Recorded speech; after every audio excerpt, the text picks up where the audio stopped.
प्रभु श्री चरणों में कोटि कोटि प्रणाम करती हूँ। आप सभी को प्रणाम, जय गुरु। उम्मीद है कि आप सभी अपने अपने जीवन में सुखी हैं, स्वस्थ हैं, प्रसन्न हैं और आनंदित हैं। आज ठाकुर जी की चंद बातें आप सभी से एक बार और करना चाहती हूँ। ठाकुर जी की बातों को आप सभी तक पहुंचाने से पहले एक बात मैं कहना चाहती हूँ कि मेरे इस चैनल में यदि आप नए हैं तो कृपया मेरे इस चैनल को सब्सक्राइब कर दें और मुझे जय गुरु लिख के आशीर्वाद दें। ठाकुर जी के कार्यों को बहुत सुंदर तरीके से मैं कर सकूं, ठाकुर जी की नीति रीति विधि पद्धतियों को अपने जीवन में सुंदर तरीके से चला सकूं, अपने सानिध्य में अपने साथ जो लोग आते हैं उनको भी ठाकुर जी तक पहुंचा सकूं। ये प्रार्थना ठाकुर जी के श्री चरणों में मैं करती हूँ। आप सभी भी मुझे आशीर्वाद दें कि यूं ही ये मन, ये समर्पण प्रभु श्री चरणों में सदैव मेरा बना रहे। ठाकुर जी ने एक बात कही थी कि इस संसार की जो भी चीज़ें हैं, जिसमें हमारा, जिस भी विषय में हमारा मन आकृष्ट होता है, अर्थात सांसारिक जो वस्तुएं होती हैं, यदि उनके प्रति हमारा एक आसक्ति बनता है तो कहीं ना कहीं ज़्यादा से ज़्यादा आसक्ति अगर उन चीज़ों के ऊपर ही हो और हमारा प्रभु की ओर आकर्षण कम हो, प्रभु की भक्ति की ओर आकर्षण कम हो, तो हम प्रभु की जो बातें हैं उनको अपने जीवन में शायद ही ठीक तरीके से मान सकेंगे। सर्वप्रथम हमें अपने प्रभु के श्री चरणों पे ध्यान रखना होगा। उनकी बातें, उनकी बताई हुई जितनी भी बातें हैं, उन बातों को स्मरण करते हुए जीवन में चलाना पड़ेगा। इसीलिए क्योंकि ठाकुर जी ने इस सांसारिक चीज़ों को तो ज़रूरी बताया है, परंतु एक भक्ति का जो एक स्थान है वो हम में सर्वोपरि होना चाहिए। ठाकुर जी ने एक वाणी दी थी कि विषय में मन संलग्न रहने को आसक्ति कहते हैं और सत में संलग्न रहने को भक्ति कहते हैं। प्रेम भक्ति की ही क्रमोन्नति है। भक्ति का गाढ़त्व ही प्रेम है। अहंकार जहाँ जितना पतला है, भक्ति का स्थान भी वहाँ उतना ही अधिक है। भक्ति बिना साधना में सफल होने का उपाय कहाँ है? भक्ति ही सिद्धि ला दे सकती है। विश्वास जिस तरह अंधा नहीं होता, भक्ति भी उसी तरह मूढ़ नहीं होती। भक्ति में किसी भी समय किसी तरह की दुर्बलता नहीं। क्लित्व दुर्बलता बहुधा भक्ति का वेश पहनकर खड़े होते हैं, उनसे सावधान रहना। इन सभी बातों को हमें अपने जीवन में मान के चलना पड़ेगा, क्योंकि जिनके श्री चरणों में हमारा विश्वास है वही हमें पार लगाएंगे। इसका हमारे मन में एक बहुत बड़ा विश्वास जागृत रहना चाहिए। सदैव विश्वास जागृत रहना चाहिए।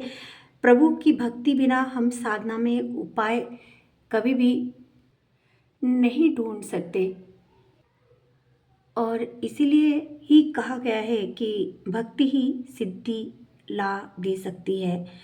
हमारा विश्वास प्रभु के श्री चरणों पे अटल रहना चाहिए।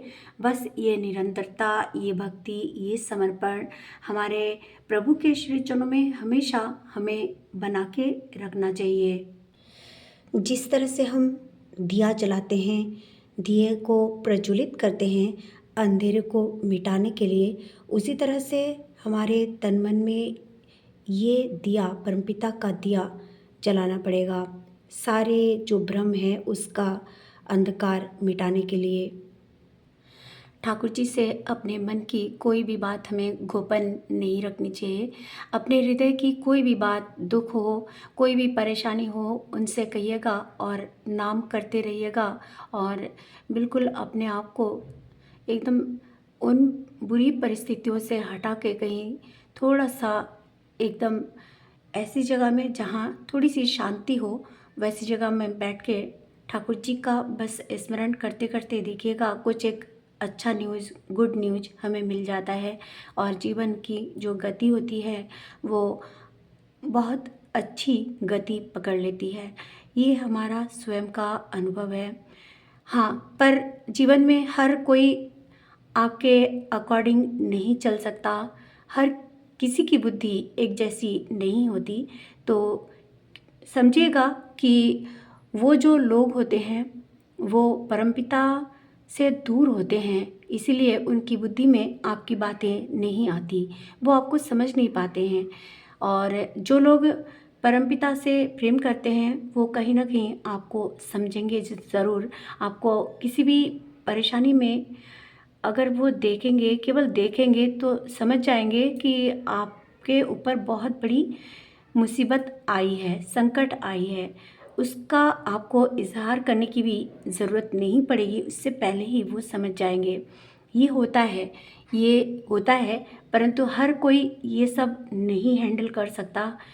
इसलिए, क्योंकि ये सब परिस्थितियाँ हर कोई सॉल्व नहीं कर सकते, इसलिए ही हमें परमपिता के श्री चरणों के ऊपर निर्भरता रखनी चाहिए और थोड़ा सा अपने ऊपर विश्वास रखना चाहिए कि आज ये परेशानी है, कल ये परेशानी ठीक हो जाएगी। बस नाम ध्यान की जो गाड़ी है उसको चलाते रहें, तो कहीं ना कहीं एक दिन प्रभु जी आके आपको पार ज़रूर करेंगे। कहते हैं বিশ্বাসে मिले वस्तु तर्के बहु दूर। हम अगर आर्गुमेंट करेंगे, तर्क करेंगे, तो हम कहीं ना कहीं उस तर्क की गाड़ी में बहुत दूर चलते जाएंगे और जो हमारी वास्तविक बात है उससे हम बिल्कुल हट के कहीं दूर चले जाएंगे और उस तक पहुंचेंगे ही नहीं कभी, और उसका सॉल्यूशन भी कभी भी नहीं होगा। इसीलिए जीवन में यदि विश्वास नहीं रहे तो हम बहुत दूर निकल जाएंगे, बहुत दूर, फिर वहाँ से लौटना मुश्किल हो जाएगा। तभी तो ठाकुर जी ने कही थी कि थोड़ा थोड़ा जब जब बालू की रेत गर्म हो जाती है, तब उसके बहुत गर्म होने से पहले ही यदि तुम लौट के नहीं आ सको तो वहीं पे सूख के मरना होगा। ये जो बातें हैं उनकी, दौड़ के जाओ किंतु हाफ ना जाना और ठोकर खाकर जिससे गिर ना पड़ो नज़र रखो। ये जो बातें हैं, एक से एक बात जो हमारे ज़िंदगी की जो गाड़ी है बहुत स्पीड रफ्तार पकड़ने के लिए उनका ये स्मरण काफ़ी है। और यदि इसी स्पीड में हम गाड़ी को चलाना चाहते हैं, अपने ज़िंदगी की गाड़ी को इसी स्पीड में चलाना चाहते हैं, तो नाम जप की गाड़ी भी हम सभी को प्रतिदिन चलाना पड़ेगा। 45 मिनट ध्यान, जिसको मैंने कई बार कई सारी वीडियोस में मैंने बताया है, ठाकुर जी का निर्देश है हम सभी को, यदि 45 मिनट ध्यान यदि हम लोग करें और टाइमली प्रेयर करें, ठाकुर जी की किताबों को पढ़ें, तो धीरे धीरे हमारे ब्रेन के जो सेल्स होते हैं वो खुलते जाते हैं और हमें यहाँ बैठ के दिल्ली में कौन किसने कौन से रंग के कपड़े पहने हैं या क्या वो खा रहा है या कहाँ वो जा रहा है, हम यहाँ अपने घर में रूम में बैठ के देख सकते हैं। ये होती है साधना की कला, ये होती है प्रभु की दया, ये होती है प्रभु का आशीर्वाद। हाँ, पर अंतर्मन में वो विश्वास जगा के रखना ज़रूरी है। विश्वास ही सिद्धि लाती है, यही तो सिद्धि होती है जो आपके पास होती है। यदि आप में ये चीज़ें होती हैं तो मान लीजिए कि आप में भी प्रभु ने दया कर दी है, दया की बरसात कर दी है और ज़िंदगी की गाड़ी को प्रभु यूं ही आगे बढ़ाते रहे हैं और प्रभु ही मालिक ही सब कुछ कर रहे हैं। बस आप उनके सहारे रहिए, उनको भजते रहिए, उनको प्यार करते रहिए। बस इन्हीं सब बातों के साथ आज मैं आप सभी से विदा लेना चाहूँगी। प्रभु श्री चरणों में आप सभी की मंगल कामना करती हूँ। और हाँ, एक बहुत इम्पॉर्टेंट बात कहना चाहती हूँ कि यदि आप मेरे इस चैनल में नए हैं तो एक तो मैंने पहले भी कहा है कि सब्सक्राइब कर दें इस चैनल को, ताकि मैं ठाकुर जी के कार्यों को बहुत अच्छी तरह से कर सकूं और भी लोग ठाकुर जी तक पहुंच सकें। ये मेरा एक उद्देश्य है, ठाकुर जी की बातों को सुन सकें। और दूसरी बात यह है कि आप लोगों को किस तरह के कंटेंट ज़्यादा पसंद है, सॉन्ग्स के या ऐसी बातों के, ठाकुर जी की इन वाणियों के, और या दोनों के, किस तरह के कंटेंट बनाने से आप लोगों को अच्छा लगेगा, ये दिशा मुझे दीजिएगा। आप ही के घर की समझिए कोई मेंबर मैं हूँ, आप लोग मेरे गुरुजन हैं, मेरे भाई लोग हैं और मेरे दर्शकगण हैं। प्रभु का जो आशीर्वाद है वो सदा मुझ पर बना रहे, आप सभी पर बना रहे, यही प्रार्थना प्रभु श्री चरणों में करते हुए आज ही आप सभी से विदा लेती हूँ। जय गुरु, वंदे पुरुषोत्तमम।